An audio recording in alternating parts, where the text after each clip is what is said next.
Coach Nathan. I will not ask our typical "who are you and why do we care" question, because we already care about you because you are a contributor. So I will change it a little bit and I will ask, who are you and why should everybody that doesn't already know you care? Well, I suppose not everybody will care, so I won't go that far. But I will say that I am pretty much a homegrown Dunwoody tennis player. Played around here in the neighborhoods, Winter Hall, some exposure to Dunwoody Country Club for a short amount of time, and then Blackburn Tennis Center, played some Alta there. I went to Dunwoody High School, played there, varsity tennis, and then by some sheer miracle, the coach down the street at Georgia Perimeter thought I had potential to play on his team. And so while I was dually enrolled still in high school, I got a scholarship to play for 2 years at GPC, which of course now is Georgia State Perimeter College, and did a little bit of some semi-pro training until I got into coaching and wanted to help players with their games, and then fell in love with the tactical piece of tennis. So I'm a tennis tactical specialist. So a little bit different from your average coach in the neighborhood. I specialize in developing people's brains. I like the way you put that. And yes, those that have heard the podcast before and paid attention to your tips that you offer and the advice that you share, it is tactically specific. And in that world, saying, hey, you come in, you want to help me how to think my way to victory, I think is one of the phrases that you use, which I really appreciate when people put some time into how to describe what they do. Because a lot of tennis coaches come in and they say, I'm a really great tennis coach. You should take lessons from me. But if anybody ever asks why, I don't know that they're going to have an answer. And I think that's one of the things you do well is, well, here's how. This is what I like to do. And you've got your online system as well at firstserveuniversity.com, which we will talk about in a second. But as you just described your origin into tennis, you weren't like many of the rest of us coaches that had other jobs first. You went from college to maybe thinking about professional tennis right into coaching, right? I did, yes.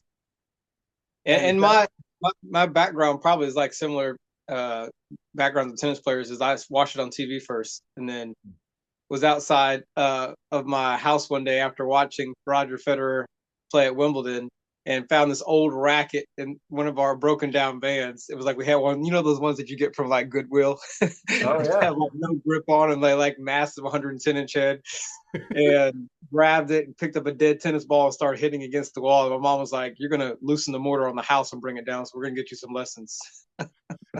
I love that origin story, Bobby. We talk about that a lot, where it's either I went to a professional tournament and I saw it and I thought, oh my gosh, that's amazing, I want to do that. Or like me, trying to get the rabbit ears on the television just right so I could watch the guys play Wimbledon, and really realizing again, how cool is that? I want to be like that. How do I do that? Where do I go? And then stepping outside with whatever racket we find in the garage and hitting up against the wall. I love that origin story. And then, hey, parents finally say, you know what, the kid loves it. So Nathan, you provide tips and advice in a tactical way. It's one of the things you do for us on the podcast, and we put those out every month, and those are extremely valuable. And from a tip point of view, it's just a little bit of a reminder. And one of the ways I like to think about it is this is something on a Thursday morning when I get in my car, I'm going to go into my tennis match. I just want to put myself into a mindset. It's not going to be maybe life changing every piece of advice any coach gives, but it's just to get me in that mindset. So to get you in the mindset, how do we talk tactical? That's going to be different from technical and physiological and all the other things tennis coaches talk about. So talk about that specialty for yourself. What's so refreshing about tactical training is that once you understand the patterns of play, you really don't have to relearn it. It's not like missing a forehand for 4 years because you had an injury or traveled or had a family, or decided you weren't going to play anymore because you got burned out and then came back, and you have to restructure your stroke again. With tactics, once you learn it, you have it for life. It's the chess of tennis, and I really hope that tennis has more of that in the training, especially of juniors, so that when they get to higher levels, they don't have to learn it then. They already have it. Kind of like some of the really nice soccer clubs, or I'll say football clubs from overseas, that train the kids in the tactics early. So by the time they get to the league, they've already learned all that. So it's just doing it at a faster pace for them. That makes a lot of sense. And Bobby, I know you got a bunch of questions. Like Bobby likes to play in the business of who we talk to. So Bobby, I know you got a lot of questions, but I want to kick it off for Bobby. Bobby, you're going to start as you usually do, which is so when when you're coaching, where is it? How does everybody get in touch with you? Because Bobby runs Windermere Club in Cumming, but Bobby, I know you want to jump into how and where Nathan coaches and all that.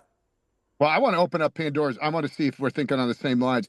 I want to Ooh. know, first of all, Nate, what was the impetus behind the name of your company, First Serve Tennis? First Serve University, First Serve the University, I'm name, sorry. the First Serve University, it came from realizing that I felt like a brain surgeon in a way. And so I was like, well, you have to go to a program to learn that, to be able to get your certification to become a brain surgeon. And it can be a really involved process to get there. And so I said, university. And then, of course, you can't start anything without a serve in tennis. So I said, First Serve University. And as well, I'm serving the public in a way. So it has dual meanings and it came together. And I was like, oh, that was nice. Also, it was like one of the only domains that was open. You got to find the .com, right? That, If that anybody is the knows that sad there's part a about the tennis world, right? We promoter, got to find they're trying the to .com on figure top out of the it. names. It's tough to do. So you just take whatever is available and it's tough. No, because I know, I mean, when I'm coaching, obviously I harbor, matches are won. You can argue it all you want, but statistically speaking, by first serve success and how you return on the second serve. So I was like, well, it's a great place to start because it's the most important stroke. We make excuses. Oh, Pete Sampras was great, but he had a great serve. So what's different than having a great serve than having a great forehand? If you're going to have a great shot, I'd want to start with the serve. It's the most important shot in tennis. So that's all. I didn't know how, if you were hitting them right out of the gate. Listen, first serve is everything. So here it is. We're not going to lie about it. So where do you hang your hat? Where are you guys located? I'm at Dunwoody North Driving Club. It's a swimming tennis club here in north of Dunwoody, North Atlanta. So I teach all my lessons out of there. I travel at times, not much anymore. I like having people come to me. One thing I hope in the future for tennis coaches that we don't have to travel as much. In every other sport or mastery, you come to the master. The master doesn't come to you. And I believe that coaches maybe are tired of trekking their cars all over the city, especially at Atlanta, trying to teach tennis lessons to make a living. I like to make it a norm. But we'll get to that question later. But I would hope that for more coaches here in the industry. Well, no, but that is, and I think it's very specific to Atlanta, and I think that's something that we have to deal with. We're a lot to blame for it, of course, because we made ourselves accessible. But I think you're right, and you lose control, and it's hard to set a culture if this isn't your house. You can't go to somebody else's house and tell them to clean up, but if they come to your house, clean up. Exactly.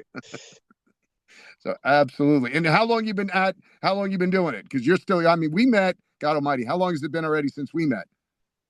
Wow. So that was probably 2016 when we met. Was that Is it that long 2016? already? We were at Atlanta Country Club. Yes. Oh Yes. God, that's horrifying in I itself. remember Bobby came and helped us with a clinic, and he was doing something like this. The Miyagi. That's right. So, When done properly, it is indefensible. I was like, this guy's a personality. We get asked up here, do you guys teach that forehand? And I'm like, no, that's just something that. But now in everybody's PC world, I'm more careful. But that's from Karate Kid. That was Mr. Miyagi. He taught Yeah. Daniel's son that move, and I was like, that's a lot of people's forehands too. So yes, I love the Miyagi. It's still thriving. I'm proud to say that the Miyagi still lives in North Georgia. And Uh, Bobby, do you remember where you and I met? I do. I don't know where. I remember where were we? Where did we took our USPTA exam? Atlanta So Country Club. it was Atlanta Country Club. Really, St. that's where we Louis. did it. Tom Yes. Douglas Yeah. with those dead. I'll never get over Tom trumping us like that. He made us hit with clay court balls on hard courts, and Yeah. then zoinked us on touch shots. I'm like, really? You were using red dots? How are we Yeah. supposed to hit a perfect lob with these That was stinky balls you brought out? Yep. That was also at Atlanta Country Club. Wow. And that's Shout even out to longer the ago. ACC. Yeah, say hi to Ken Shaun, Andriano.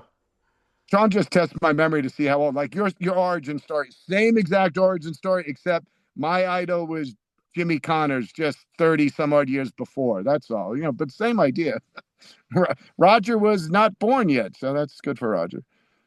But same thing, banging on the garage door. So certainly appreciate that. But I laughed. Yes, this here, Roger to Jimmy. That's a little bit of a different time period, but yes, we started the same way.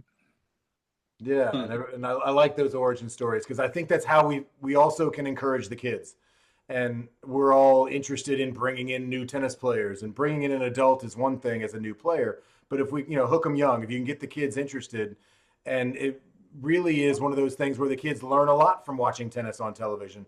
They may never get hooked, but they might learn what 15, 30, and 40 are, which can be confusing for a new player. So to be able to watch and encourage your kid to go home and watch television, which sounds counterintuitive to a sporting coach to say go home and watch TV. But in this case, they actually get to learn a lot.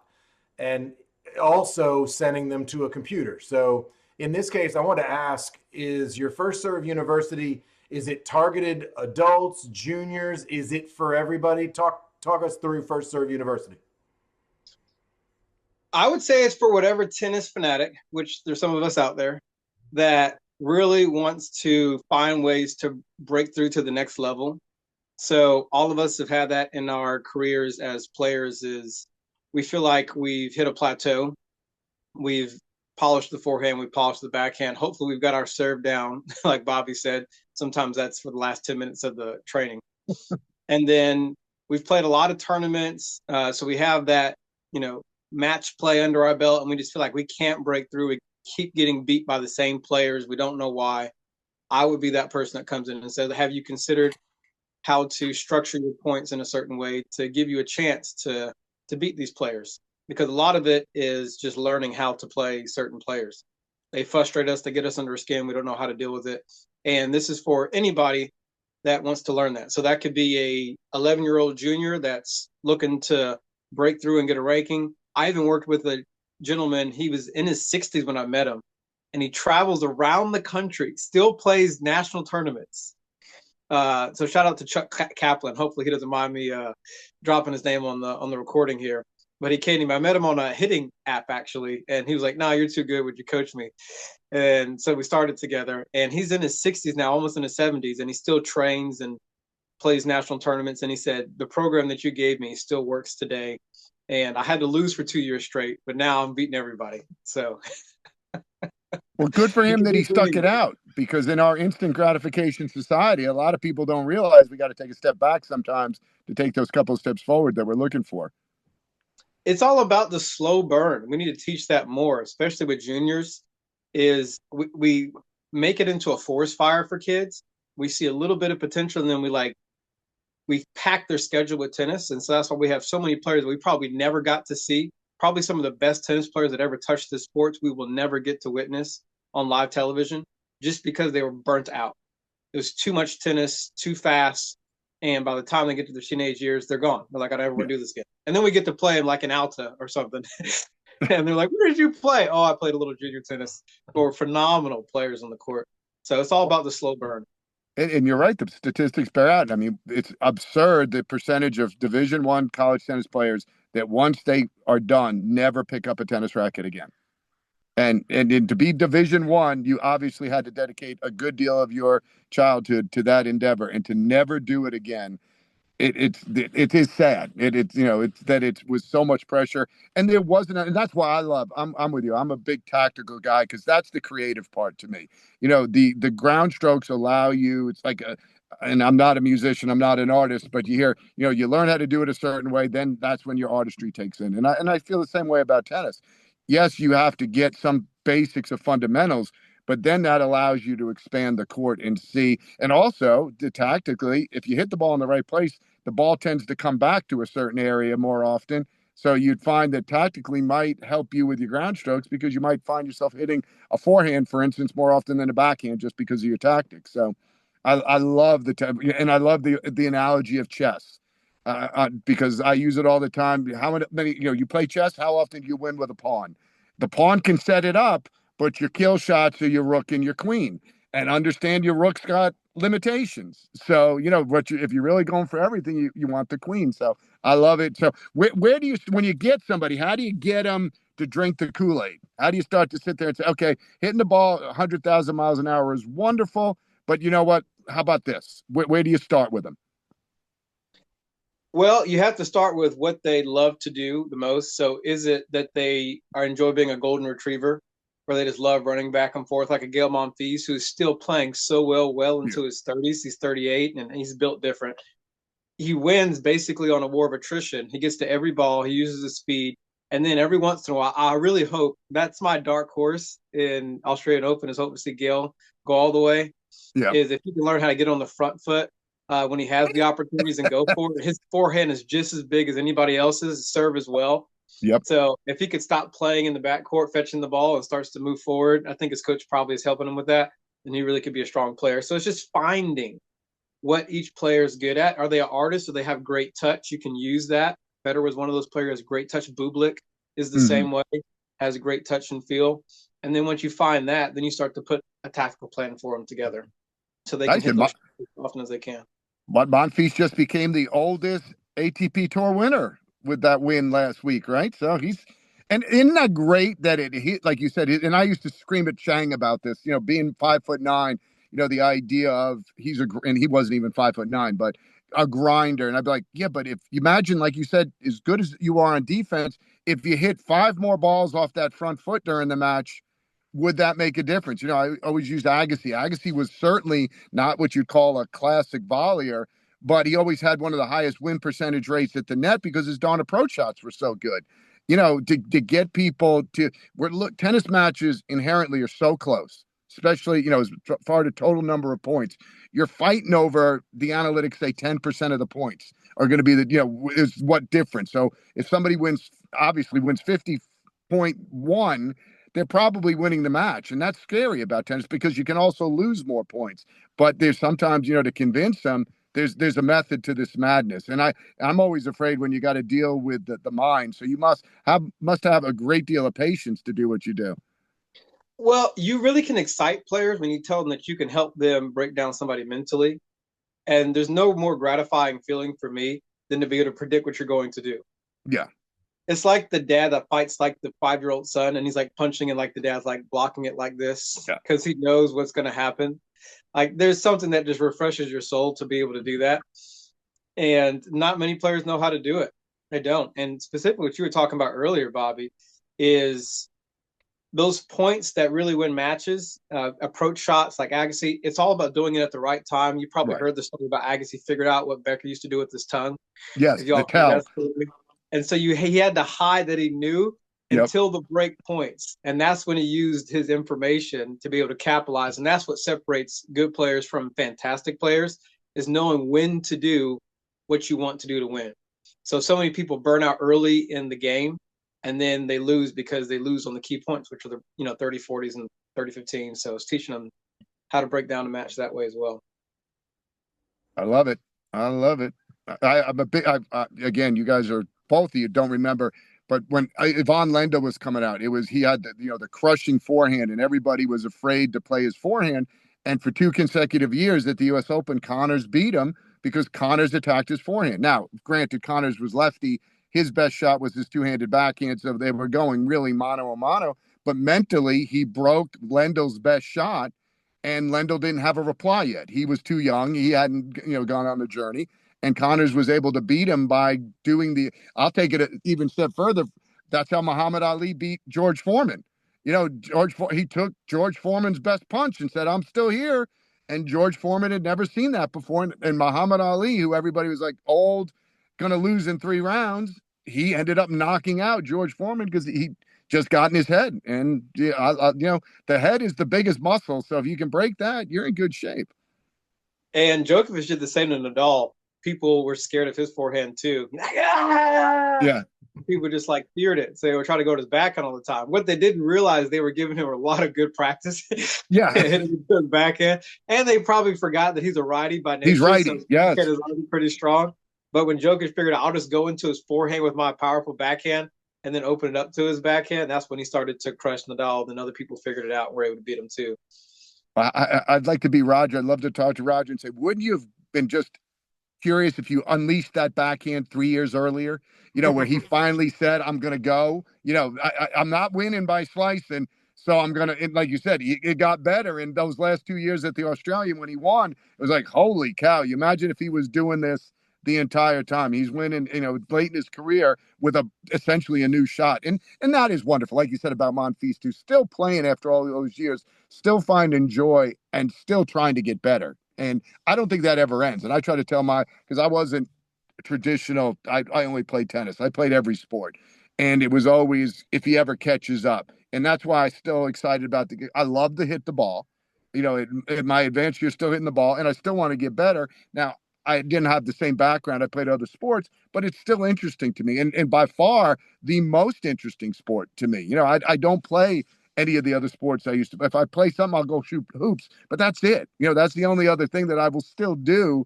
And I spend more time on a baseball field than I ever did anything else. But tennis to me just opens up so many things for you. And if you get to the opportunity to find, and my coach was all about tactics. He used to call it the theory. And he was probably so far ahead of his time, where I'm like you, and try to, well, where the ball's going. I said, yes, I do. Isn't that a big advantage? Wouldn't you like that advantage? To know where the ball is going to go? It helps. It certainly does. Yeah. I hope that more players understand it, as we talked about earlier about the chessboard. It's not only knowing what pieces to move, but also how to use the whole board. And a lot of parts of the court just aren't used enough. And that's also something I help people with, is realize like, hey, well, why don't you stand here? You don't have to stand near the hash mark. I think that was one of the tips we shared on the podcast. You can stand all the way over to the alley if you want to. Use the whole court when you're playing, like a good pitcher. Don't let them know what's coming. Create discomfort and uncertainty. I've had the pleasure, and this is what really got me to really fall in love with tactics, was I got to be on court with Louis Caillet out of Canada. I think now he works for the LTA and does a lot of work with the Brits, with Jamie Murray and all them. Mm-hmm. And that opened up doubles for me. And then a beautiful mind, which is Craig Signorelli. He's, I think, somewhere in the Carolinas now, and he's pretty to himself, but one of the most brilliant people when it comes to singles tactics. So he used to be here. Well, he was with you. What, did you work with Craig? Was he still at Atlanta Athletic Club when you started? I mean, Atlanta Country Club? He was there. No, I don't believe he was there when I was there. But Marley Woods is another dear friend of mine, and she helped me connect with Craig for a brief period of time, and I got to talk to him and get some of his insight. That man is he's a brain. Like, I'm nowhere near compared to what he can do. But I try to sample a little bit of what he has. So thanks, Craig, and thanks, Louis, for listening. Appreciate you all. You're helping players all over the world. God, I haven't spoken to Craig in, a long time. But he was here for a while. And Marley, of course. Marley came up and worked after she left. She came up and worked up here a little bit. She's still up in the border of Tennessee, commuting too far? Or how old, do you want to talk about how old is her daughter now? There you go. I mean, her child, that'll tell us how long it is, because she was a baby back then. So Marley is a woman that has traveled probably more than any of us ever will for tennis. I think she's traveled all over the world for multiple years. She's probably been on the court with almost everybody and just loves learning. I've never met a person that loves learning more than Marley. So shout out to Marley Woods. She's a big part of the reason that I have the information I do. We at an under 30 conference that she did. Yeah, we hear that a lot. We hear Marley's name a lot. And Nathan, before I ask you the King of Tennis question, which is my favorite question, I know you wanted to talk about. I'm going to ask you the leading question, right? You wanted to talk about the state of instruction, and I want to kind of ask what you mean by that, because we want to talk about how is this going to lead to better players in the future? Like, where are we from a coaching scenario? I know that was a discussion you want to have, so I want to give it to you and say, what exactly do you mean by that, and where do you want to take that discussion? Well, we're losing a lot of players to pickleball right now. So that's part of it. I won't touch on that today. I'm really hoping that the industry will change in the way that we collaborate more, especially here in the city of Atlanta. I would really enjoy seeing more instruction where you have two coaches on the court with one child, especially in private lessons. So often it's like one coach and one player. There's a lot of benefit, and you see it on the tour all the time, and probably have more of the means to be able to do that. to be able to have one coach in the back talking to them, giving tips, one coach maybe hitting with them or feeding to them. And so having that dual instruction going on would be nice. And then, like I said earlier, integrating tactical awareness and understanding patterns of play early on with players. And to remember, the kids can handle it. Sometimes I feel like in the industry, and I'll only speak for the city of Atlanta, is we dumb it down because we don't think that the players can understand it. The kids are resilient, they can learn anything. So trusting that they can soak in the information and take it to heart. And they may not be listening all the time, but even if it's one or two tips that they grasp and they can use it in a match and they like, whoa, it actually worked, then they'll come back, hey, give me more, give me more. And so I'm hoping that that is something that will change. And then being able to, and we talk about this a lot, Shaun and I is, and Bobby as well, is being able to know that the player may not be with you for life. So if you know that your specialty is tactics like mine, I'm a tactical person, I can teach all the other strokes and techniques. We all know that. But if I know that somebody's a specialist in a certain category and I know that they have availability, I'm going to send them to that person. So sharing more often would really help the industry in a big way. Okay, so I'm gonna put you on the spot a little bit. How do we convince others of this? Because you're speaking the GoTennis language. Because what we do is bring everybody together and we share resources. And as an example, I run Bobby's 12 and under. I have a specialty. I'm good with little kids. Bobby doesn't have the time to do it. But as most tennis coaches are going to say, well, I can coach every single thing and I'm going to make sure I make all the money, as opposed to let's expand the pie, as opposed to trying to chop up a little bit. How do we convince others that working together is okay? We don't have to wear all the hats all the time. It's a lack of information. So any business person, like a real business maverick, will know that you will never make as much money as you can all on your own. And CEOs and founders never make the most amount of money if they retain 100% of their companies. If they really want to grow, they always bring in outside people, and they may have 20% or 30% of their companies, but that's the way that they grow. They bring other people in that have investment, that have interest in the company, and that's how you really grow something to be. So if you're looking for money, it may happen slow, but it's partnering with people. That's the only way to really make something grow. If you do it alone, you're going to burn out, and then the whole industry that you have or your little island is dependent upon you. So if you're not able to coach, then all the cash flow stops. But if you have partners in place, then you can still have that passive income coming in because you're partnering with other people. So it's just misinformation, I believe, or lack of it for coaches in Atlanta. So if y'all really want to make some more money, then partner with each other. Bobby, can we just put him on loop and just play Well, him on the I was gonna say, YouTube channel, just loop him?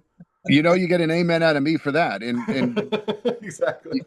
that's why nobody can, grow their business. Like you said, it's stagnated because everybody wants their name on the marquee. And I learned that, and I've always been a proponent of it and talked about it. But then when I actually did it and found the right partners to use, like you said, and forget about just the money aspect of it. My God, does it make it more fun for everybody? Because, like Shaun says, now nobody wants me coaching their 12 and under because I am 12 and under. So I'm going to be the biggest distraction on the court. So make me come down there for 3 minutes, say hello, get the kids riled up, and leave because you're going to want me to leave because they're going to learn the Miyagi, and that's good for laughs, but it's not really improving their tennis. So it's knowing, where your strength is and putting it in and saying that. I couldn't agree more. And as you said, that's what we're trying to do. And I think the fun part about the journey we've taken is finding the folks. And it's still hard in Atlanta because, hey, geography plays a role. There's no question. It's a big city. It's not the easiest city to maneuver. Going east and west in this city would make you homicidal. I truly believe that if I had to drive even more than I do. So it's tough, but I would love to see the big organizations, as we get more involved with the GPTA or, the US or whatever they're going to become, to do something like this, not just for the instructors. This is one of my biggest gripes. We get together on the top level or the coaching level to share ideas. Why don't we bring a lot of different coaches together? I think that's why the Northside Hospital event has been so successful throughout the years, because you bring in a lot of different people with a lot of different knowledge for one day. It should be done more. I think it would be done more. And A, you're going to make more money, and B, you're just going to have a lot more fun doing it, and it's going to keep you fresh. Well, you all are doing that right now with the GoTennis. This has been good to see you and Shaun partner up, and y'all can do more because you can specialize in your area and let the other person specialize in their area, and then ask questions every once in a while. But it's like, I know he's got it. I've got my part, and we're better together. Absolutely, I concur. Better together. That's part of our tagline. Better tennis together. We still haven't figured out better racket sports together. Like, not everything scales into racket sports. It Doesn't flow. Doesn't always flow. Exactly. All right. Well, Bobby, you got anything else for Nathan before I hit him with King of Tennis? No, I have his phone number, so I can call him anytime. Oh, good. We can bug him. He's one of us already, which is good. I know, but we want to make sure Bobby's that everybody else too hears busy it. And one of the things I will mention, I don't remember if this was there the first time. Maybe I just didn't check. firstserveuniversity.com for anybody that wants to check it out. You can find it on our site if you forget what that is. It's in our shop, and there's a link to it. It's $30 a month, and you've got a lot of content on there. You've got a lot of videos and a lot of tactical information. Does that also come with access to you, or is it just the videos online? What do those products look like real quick?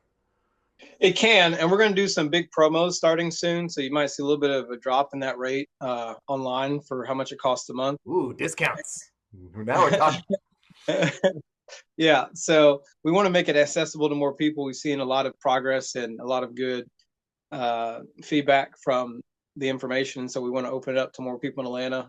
People like me growing up, we didn't have a lot of money to be able to pay for tennis lessons, so if I did, who knows? Y'all might have been seeing me in the U.S. Open cracking a one-hand backhand if I would have had that exposure. But God knew that there's something better for me to do. That being said, you can find it online, and sometimes access. If you all need help and I'm in your area, like I said, I don't like to travel anymore. So if you can come to me, then I'm always open to meet with players at least one time, and we can record it so they can have it for themselves. And then also we have a sportswear company too. If y'all want to check that out, it's called The Baller. Like the baller.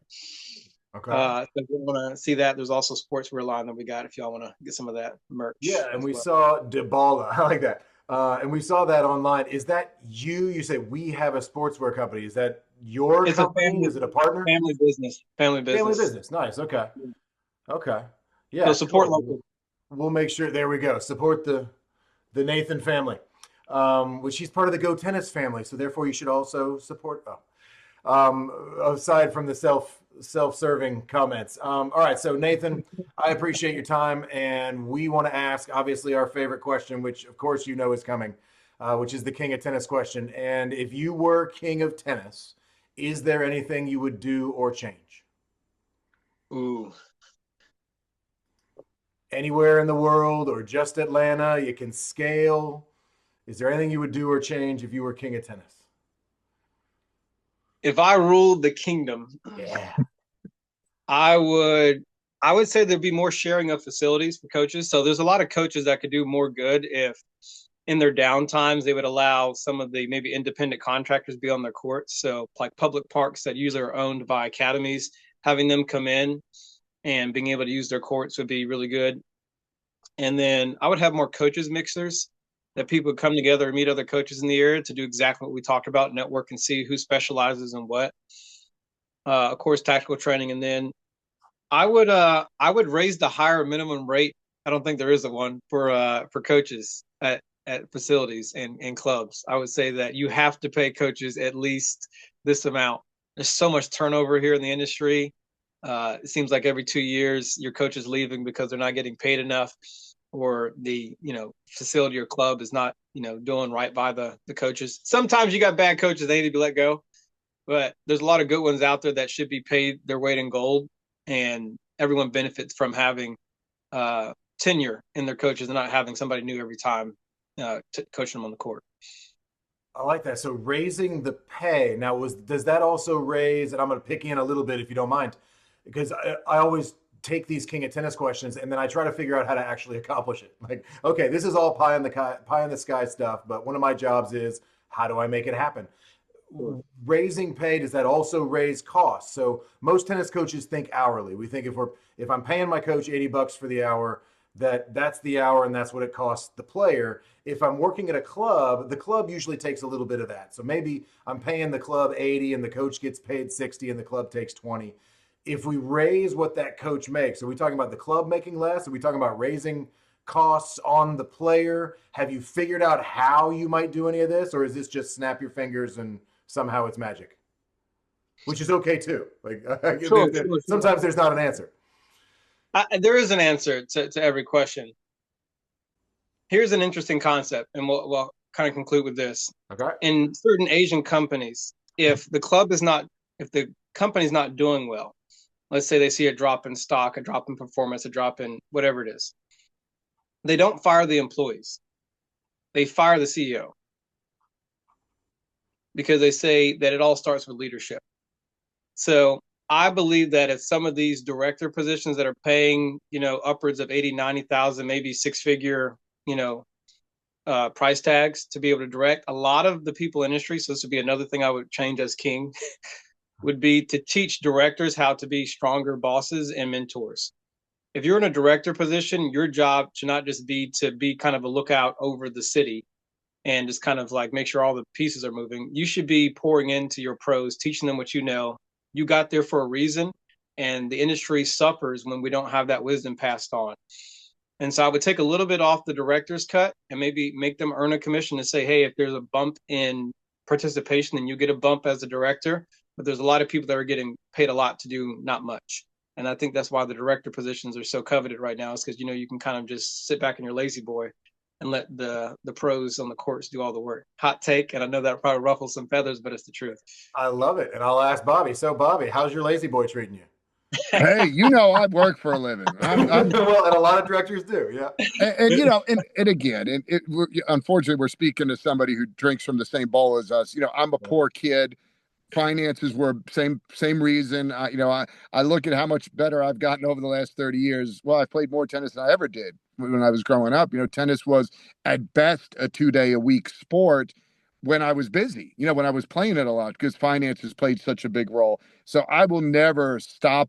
If a kid wants to keep going and I have the time, I will never stop a lesson, because I want them to walk out of there fulfilled and feeling like, how do I get back? And I think what Nate says, and how do we implement it? And of course, I always judge a good podcast, a good conversation by what Pandora's box it opens. And it goes back to, and he alluded to it. And we try not to ruffle feathers either, but there is a lack of leadership in our industry. And that lack of leadership hurts us. Here's a way to stop it right away. And we talk about it.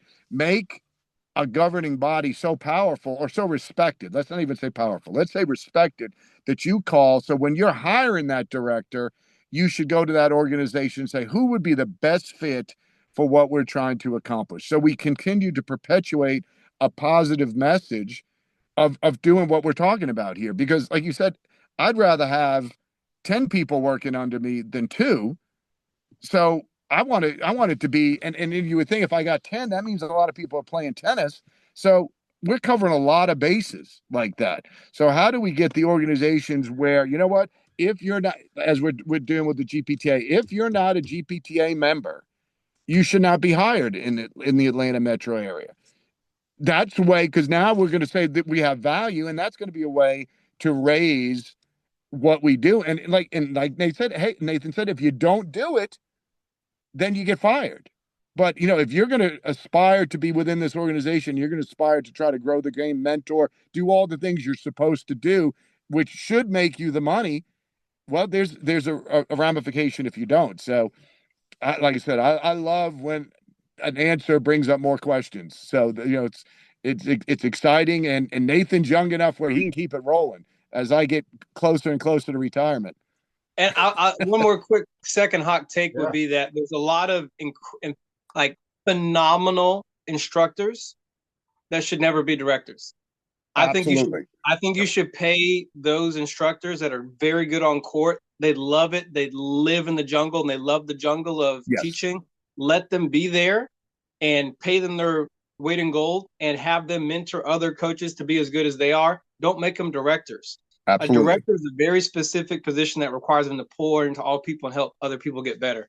So I think there's a lot of past great instructors that have become directors, and not to their own fault, because there's not a lot out there for them. They haven't been taught how to lead teams.